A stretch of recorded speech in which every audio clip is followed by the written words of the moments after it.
Scorpions and welcome to your weekly reading. आइए देखते हैं सबसे पहले कि आपके लव रिलेशनशिप के लिहाज से क्या मैसेजेस आ रहे हैं for this upcoming week. And we have the card of dreamer. A new start, trust yourself, push your fears aside and take a leap of faith. तो ये जो है कार्ड द ड्रीमर का, traditional tarot में इसको the fool का card भी बोला जाता है। और यहाँ पे आपको साफ सीधा यही मैसेज दिया जा रहा है स्कॉर्पियंस कि आपकी लव रिलेशनशिप में अगर आप कोई एक न्यू स्टार्ट या न्यू बिगनिंग का सोच रहे हैं और कहीं ना कहीं उसको सोच के आप पीछे हट रहे हैं, तो वैसा आप मत करिए। बिकॉज ये टाइम है आपको एक लीप ऑफ फेथ लेने का, एक न्यू स्टार्ट करने का, क्योंकि यूनिवर्स आपको ऑल टुगेदर ये मौका दे रहा है कि आपको एक न्यू बिगनिंग करनी चाहिए, आपको एक न्यू स्टार्ट करना चाहिए। हो सकता है कि कोई पर्सन भी आपकी लाइफ में है जिसके बारे में आप ये सोच रहे हैं कि इसके साथ आगे बढ़ा जाए या ना बढ़ा जाए, इसके साथ आगे रिलेशनशिप में रहा जाए ना रहा जाए। हो सकता है आप कंफ्यूज स्टेट ऑफ माइंड में हो, लेकिन यहाँ पे आपको कार्ड यही गाइड कर रहा है कि ज़्यादा सोचिए मत। बिकॉज अगर आप सोचते रहेंगे और उस सिचुएशन में ना जाके जस्ट एनालिसिस करते रहेंगे तो दैट वोंट वर्क। आप उस सिचुएशन में जाइए, उसके बाद अगर आप एनालिसिस करते हैं तब तो इट्स वैलिड, बट उसमें जाने के पहले ही अगर आप इतने ज़्यादा परम्यूटेशन और कॉम्बिनेशन लगा रहे हैं तो that does not make sense. ठीक है, अगर आप यहाँ पे ध्यान से देखेंगे तो एंजल भी यहाँ पे बना हुआ है। That means angels are guiding you to take that leap of faith. ठीक है, आपको यही बोला जा रहा है कि बस चल पड़िए, feel like a free bird. अपने ऊपर कोई भी बर्डन या कोई भी इतनी ज़्यादा रिस्पॉन्सिबिलिटीज़ का बोझ उठा के या एनालिसिस का बोझ उठा के आप मत चलिए कि चीज़ें कैसे होंगी, सही होंगी नहीं होंगी, क्या मैं करेक्ट पाथ पे हूँ या नहीं हूँ। इतने ज़्यादा क्वेश्चंस आप जो है अपने आप से ना पूछिए, बस आगे बढ़िए, चलते रहिए। Take the situations as it comes. ठीक है, जैसी सिचुएशन आपकी लाइफ में आएंगी उसको वैसे ही लेके एक्सेप्ट करिए और वैसे ही चलिए।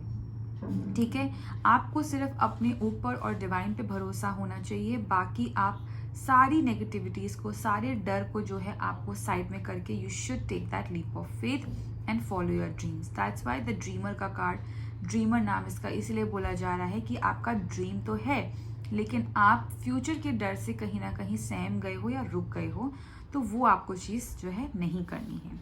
ठीक है, आगे बढ़ते हैं, देखते हैं आपके करियर के लिहाज से क्या मैसेज आ रहा है। And we have queen of wands. Wow, beautiful card. Now this card says brilliant, talented, independent, controlling. There is nothing you can't do. Believe in yourself. Never underestimate your ability to make your dreams come true. The need for balance between career and personal life.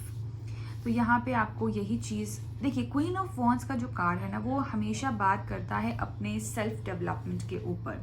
ठीक है, queen of wands basically अगर मैं बात करूँ, एक ऐसी energy है जो जिसे बोलते हैं ना सोशल बटरफ्लाई, तो वैसी ही कुछ एनर्जीज यहाँ पे क्वीन ऑफ वॉन्ड्स की जो है वो होती हैं।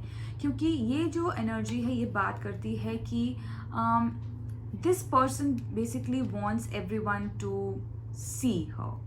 ठीक है, ये पर्सन या ये एनर्जीज ऐसी होती हैं जहाँ पे लोगों को होता है कि लोग मुझे रिकग्नाइज करें, लोग मेरी बातें सुने, मैं क्या पहनती हूँ, कैसे क्या खाती हूँ, कैसे रहती हूँ, तो ये सब चीज़ें जो है लोग देखें। It can be a masculine energy as well, because tarot में कोई जेंडर बेस्ड नहीं होता है reading, it is always general reading irrespective of the gender. ठीक है, सो यहाँ पे मैं आपको ये बता रही हूँ कि क्वीन ऑफ वॉन्ड्स की एनर्जीज बेसिकली होती कैसी हैं। लोग ये एनर्जीज ऐसी हैं जहाँ पे वो चाहती है कि लोग उसके बारे में जानने की कोशिश करें, लोग उसको अप्रिशिएट करें। आपने देखा होगा सोशल बटरफ्लाइज, अगर आपके आसपास कोई है तो आप उनके बारे में सोच सकते हैं। जैसे सोशल बटरफ्लाइज होती हैं कि उनको हमेशा अप टू डेट रहना पसंद है, हमेशा सोशलाइज करना उनको बहुत ज़्यादा अच्छा लगता है, लोगों से बातें करना, नए नए जगहों पे घूमना, वहाँ के एक्सपीरियंस लेना, अच्छे कपड़े पहनना, अच्छा खाना खाना, इस तरीके की पर्सनालिटीज़ होती हैं क्वीन ऑफ वॉन्ड्स की। और वैसी ही एनर्जी स्कॉर्पियो आपकी भी यहाँ पे दिख रही है, where you want people to listen to you, where you will want कि लोग आपके बारे में जानें, आप खुद भी सोशलाइज करने की कोशिश करेंगे। हो सकता है कि आप ये भी चाहें कि लोग आपकी बात सुने, और क्यों ना हो, बिकॉज आपकी एनर्जीज ऐसी हैं जहाँ पे आपके पास भरपूर मात्रा में टैलेंट है, इंटेलिजेंस है, ठीक है। आप एक इंडिपेंडेंट इंडिविजुअल हैं, और किसी भी तरीके की सिचुएशन को कैसे हैंडल करना है या उसमें क्या एक्शन लेना है वो आपको अच्छे से पता है, ठीक है। That is why you want to be appreciated, that is why you want people to know you, to recognize you, ठीक है। उसी के साथ साथ यहाँ पे ये भी चीज़ बोली जाती है कि जब इतना सब कुछ हो रहा होता है या ऐसी कुछ एक तरीके की एनर्जीज जो है ओवर पावर कर रही होती है या ओवरवेलमिंग होती है, तब ज़रूरी होता है कि किस तरीके से हम अपनी लाइफ में बैलेंस मेंटेन करके चल रहे हैं, ठीक है। क्योंकि कभी कभी अगर एक तरीके की एनर्जी आपकी लाइफ में बहुत ज़्यादा डोमिनेटिंग होती है, तो दूसरी एनर्जीज को अपनी लाइफ में लाने के लिए हमें एक बैलेंस मेंटेन करना चाहिए। दैट्स वाई यहाँ पे बोला जा रहा है balance between career and personal life, कि इतना भी ज़्यादा जो है आप सेल्फ इन्वॉल्व ना हो जाएं कि आप बाकी सब चीज़ें भूल जाएं।